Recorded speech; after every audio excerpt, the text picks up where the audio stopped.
Chaves era bizarro. Esse é um vídeo que o JJ trouxe pra nós. A gente vai assistir aqui de prima, porque ele lançou faz menos de 10 horinhas.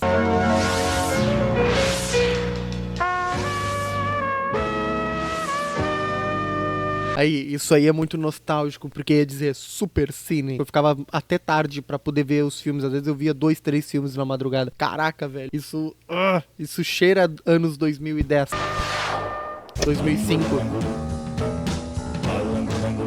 Com as histórias tão bonitas que me desse, entre castelos de... Todos atentos olhando pra Canal 8. Aí vem o Chaves, Chaves, Chaves, como historinha bem gostosa de se ver. É impossível assistir o seriado Chaves sem sentir que há algo profundamente errado ali. Olha só, eu assisti por muitos anos e eu nunca achei que tinha alguma coisa errada ali. Tô muito curioso pra ver o que tem pra gente ver nesse vídeo.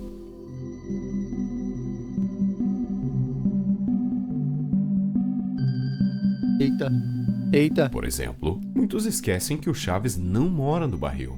Ele vive na casa de número 8. Eu não sabia disso. Que burro, dá 0 pra ele. Eu achei que ele morava no barril. Lá no 8, eu moro na casa número 8, que às vezes eu entro no barril assim, mas é só porque... É só por esporte. Sendo um órfão e morador de rua, foi acolhido por uma idosa, mas essa casa nunca é mostrada. Verdade. Nem sua suposta mãe adotiva aparece em cena. Se ela realmente existe, porque o menino está sempre com fome. Afinal, ela não deveria cuidar dele? É verdade.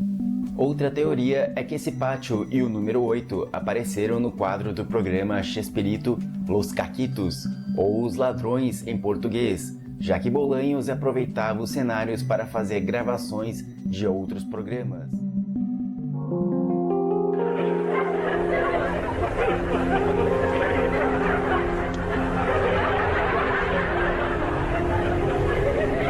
Que isso, tá ficando um pouco sinistro. E fazem a recém 1 minuto e 50 que a gente tá assistindo.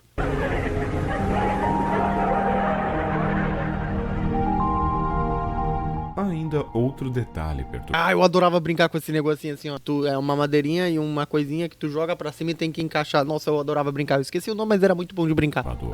O verdadeiro nome do Ele é ruim pra caralho. protagonista nunca é revelado. Sempre que ele tenta pronunciá-lo, é abruptamente interrompido, como se a própria narrativa quisesse ocultar algo. Pois a mim Eita. nunca chamaram pelo nome certo. Puxa, Chaves, como é seu nome? Meu nome certo aí, ó. O nome original da série, El Chavo del Ocho, faz referência à sua suposta casa, mas o número 8 deitado é também o símbolo do infinito, algo que muitos fãs passaram a associar com a morte. Afinal, o que acontece depois dela é infinito, seja para o bem, Começou umas teorias bizarras já, hein? Com o número 8 da casa dele, não sei o que mais. E o escritor só pensando, deixa acontecer. Tá todo mundo falando de teoria, deixa acontecer que dá engajamento. seja para o mal.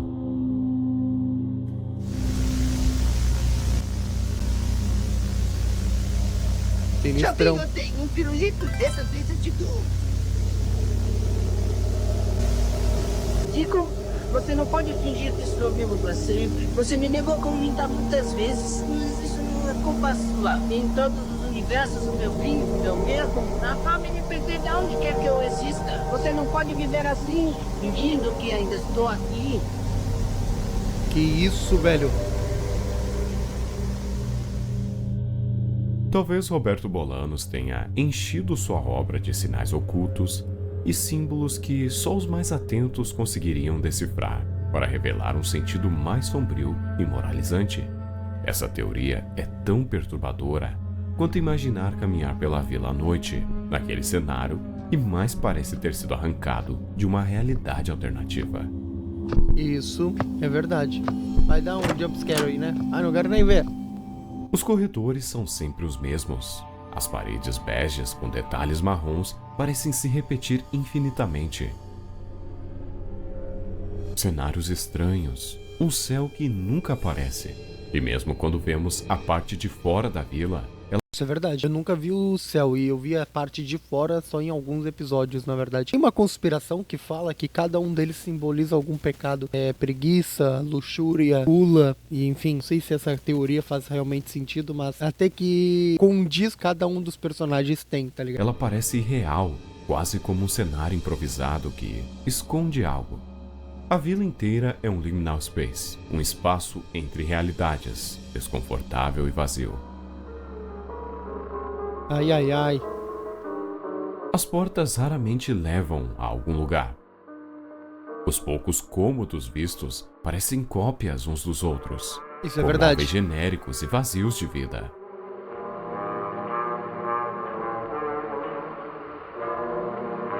A vila é um liminal space, um espaço liminar. Um lugar que existe entre o real e o imaginário, entre o que é familiar e o que é perturbador. Assim como os corredores de hotéis abandonados ou shoppings desertos, a vila carrega uma atmosfera de sonho, mas não um sonho bom. É como se fosse um pedaço de realidade mal renderizado, um ambiente estático, incapaz de mudar com o tempo. É só um seriado pra criança, tá, cara? Tá começando a ficar assustador. Que isso, rapaz? Tenha calma, rapaz. Tenha calma, meu filho. Não faz... Você está impossível. Sempre o mesmo clima, a mesma iluminação, como se o tempo tivesse realmente parado. E isso deixa uma pergunta incômoda no ar. Será que a vila é apenas um cenário de comédia? Ou uma prisão para aqueles personagens? Eita. Faz sentido. Como se todos eles estivessem presos naquele local ali, tanto que tem raros episódios que eles saem pra fora da vila.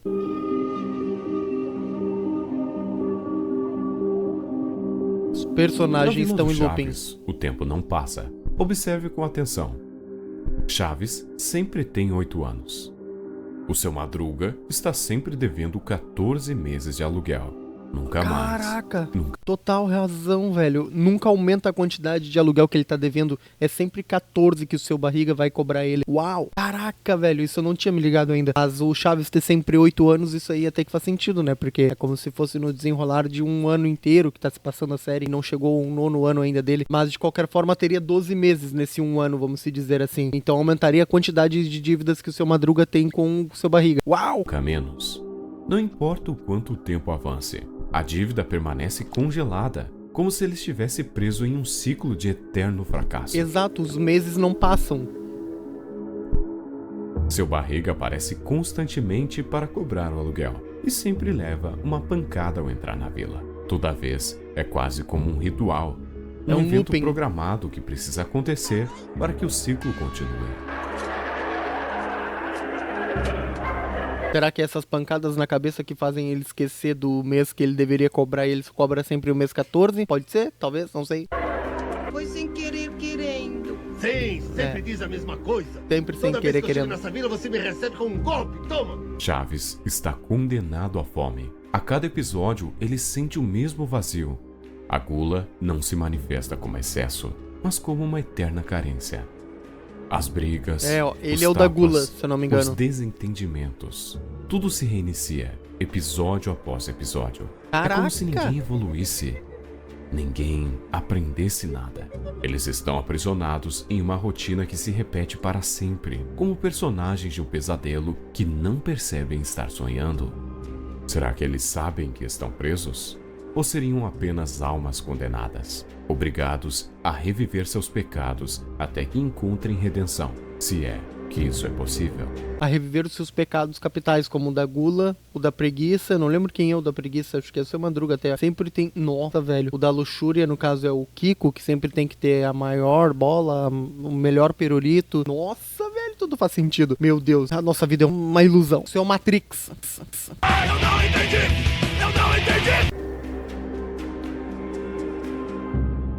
Silêncio. Vê se é possível a comunicação com os mortos. O looping da vila não é apenas uma ferramenta narrativa de comédia. Talvez seja o maior sinal de que estamos vendo um purgatório. Eles não vivem, não aproveitam as coisas. apenas existem. E o cotidiano que parece tão comum é, na verdade, o maior tormento. A repetição infinita. Estão sempre com as mesmas roupas também. Deixa anotado isso aí.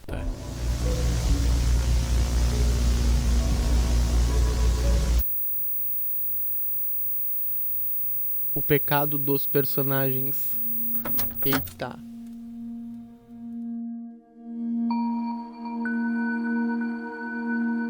Chaves é o retrato da fome insaciável. Ele está sempre com fome, pedindo comida, roubando pequenos pedaços, mendigando migalhas.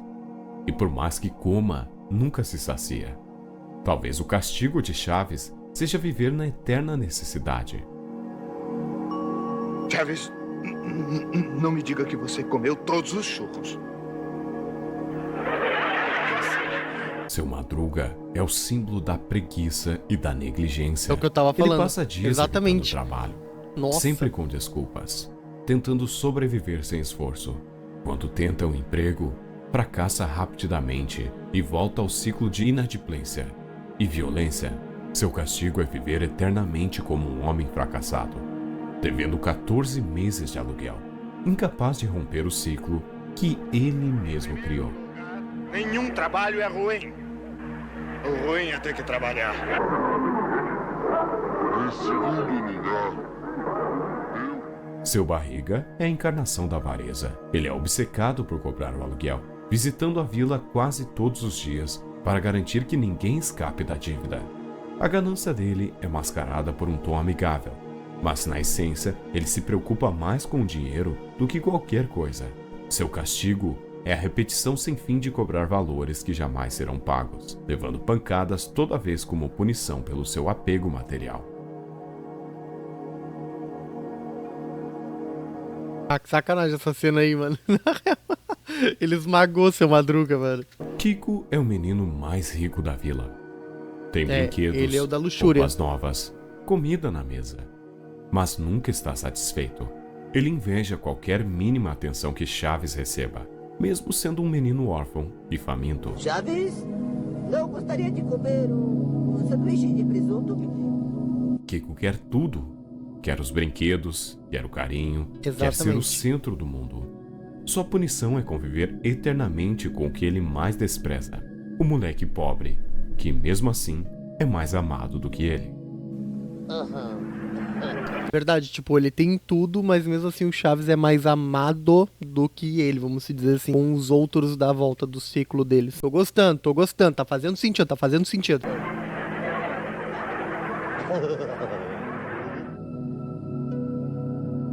Que Chiquinha isso? é marcada pela raiva e pela manipulação. Ela provoca os vizinhos, engana o pai e se diverte com o caos que causa. É intolerante, explosiva Ela e gosta de parece fazer se baderna. alimentar do sofrimento alheio. Seu castigo é estar presa num ambiente onde as provocações sempre voltam contra ela, criando um ciclo interminável de pequenas vinganças. Que delícia o meu pirulito. Dona Nossa, Florinda mano, é o sacanagem orgulho isso aí. personificado. Ela se acha superior a todos os outros moradores. Humilha o seu Madruga, protege o Kiko como se fossem de uma casta nobre e dificilmente admite estar errada. Sua punição Verdade. é viver cercada por gentalha, numa vila onde nunca encontrará o status social que acredita merecer. Exatamente, porque na vila em si só existe ela que é desse nível aí, vamos dizer assim, que tem um padrão de vida melhor e que se acha a autoridade de tudo. E mesmo assim ela tá sempre rodeada de pessoas que não são da mesma índole dela. Então esse pode ser o castigo dela, estar ali naquele local onde ela não gostaria de estar, mas ela está ali pela eternidade. Ué, mas que barulho. Mamãe! Mamãe! Mãezinha! Mãezinha! Mãezinha, o que foi, mãe? Dona Florinda. Que milagre aparecer por aqui.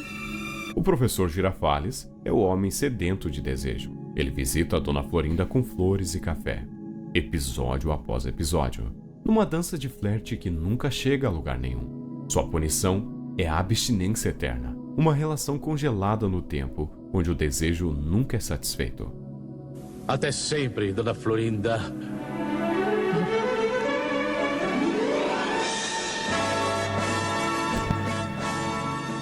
A Verdade. Bruxa do 71 Digo, É ela que eu queria saber o que temos pra falar sobre ela. Porque ela, assim, já desde o seriado em si, já começa a fazer aqueles rituais macabros dela. Dona Clotilde carrega a vaidade em excesso.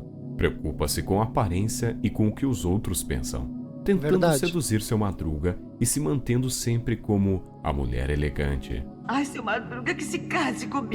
Ela é do mesmo nível da Seu Florinda. castigo é ser rejeitada eternamente, presa em uma forma física que carrega o peso de seus anos, de sua solidão. Nossa, velho. Olha daqui! Jaiminho aparece e desaparece da vila de maneiras quase únicas. Ele carrega cartas, mas elas parecem mais um peso simbólico do que uma correspondência real. Há quem diga que Jaiminho é um médium. Até dizer, foi poucas as vezes que eu vi ele no seriado. Realmente muito poucas vezes. O único personagem consciente que está transitando entre dois mundos, o mundo dos vivos e o da vila, que seria o purgatório. Caraca. E se Tangamandapio fosse uma metáfora para o mundo dos vivos? Quando ele fala de lá, parece nostálgico, como se estivesse se lembrando de um lugar que não pode mais alcançar. Uau. Bom dia. O que tem de bom? Talvez ele seja uma alma que ainda consegue visitar o mundo real de tempos em tempos, mas à custa Ah, é uma viagem tanta, né? Vamos falar sério, assim, ó. É uma viagenzinha. Ela tem que ter uma imaginação muito aflorada pra entrar nessa vibe aí, pra conseguir entender o que tá acontecendo. de um enorme esforço. Talvez Jaiminho saiba a verdade sobre a vila, mas tenha aceitado seu papel de mensageiro. Eu sou um novo Faz daqui. sentido. E que culpa que eu tenho?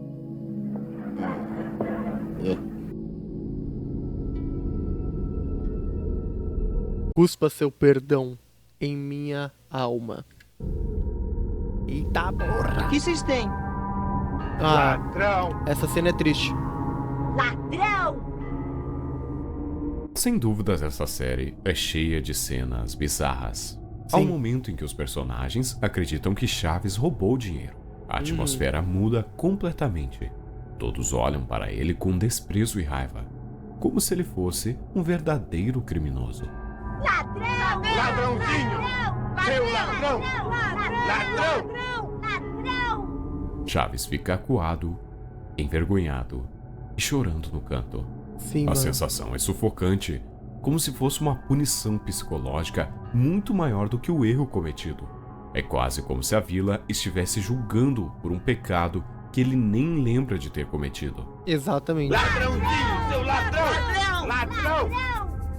Seu ladrão! Ladrão! Ladrão! Ladrão! Sacanagem, mano. Coitado dele. Ladrão!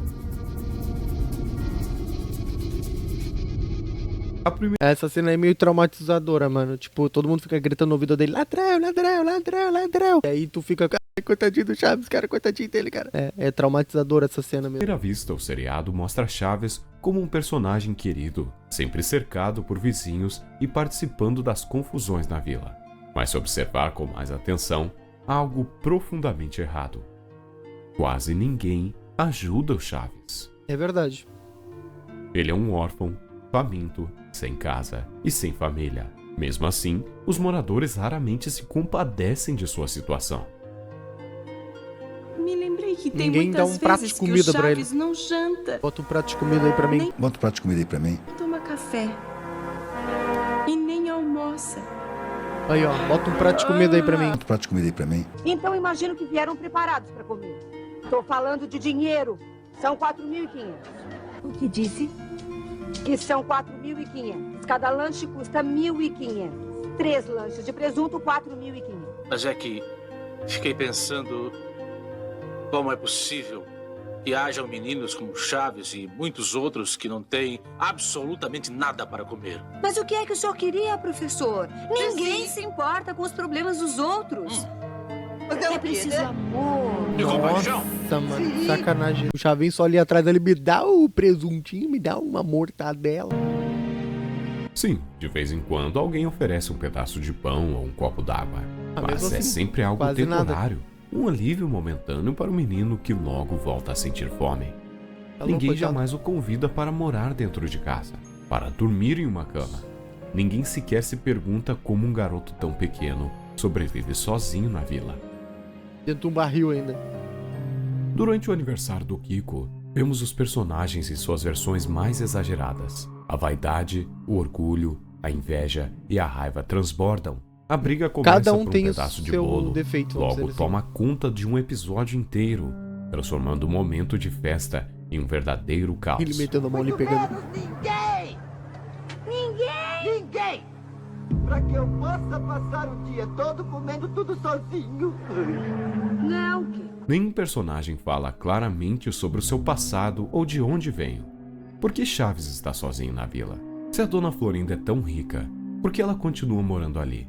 Esse é Exatamente, se ela é tão rica, por que ela não sai da vila e não vai pra outro local, tá ligado? O terror da vida dela é estar ali com aquelas outras pessoas que são de classe inferior a ela. E mesmo assim ela se mantém ali. Esse é o grande X da questão. Porque, né, ela poderia simplesmente sair dali pra uma outra vila melhor, pra um outro local melhor. apagão de memórias reforça a ideia de que eles perderam as lembranças após morrer. Estão presos no purgatório. Uau! Uau! É uma teoria e tanto. No fim, talvez a Vila do Chaves nunca tenha sido apenas um cenário de comédia. Talvez ela seja um retrato cruel da condição humana, onde as mesmas dores se repetem e onde ninguém percebe que está preso. A vila seria então um teatro de almas condenadas, representando eternamente seus papéis, sem saber que são apenas marionetes de um ciclo infinito, condenados a repetir erros, desejos e arrependimentos.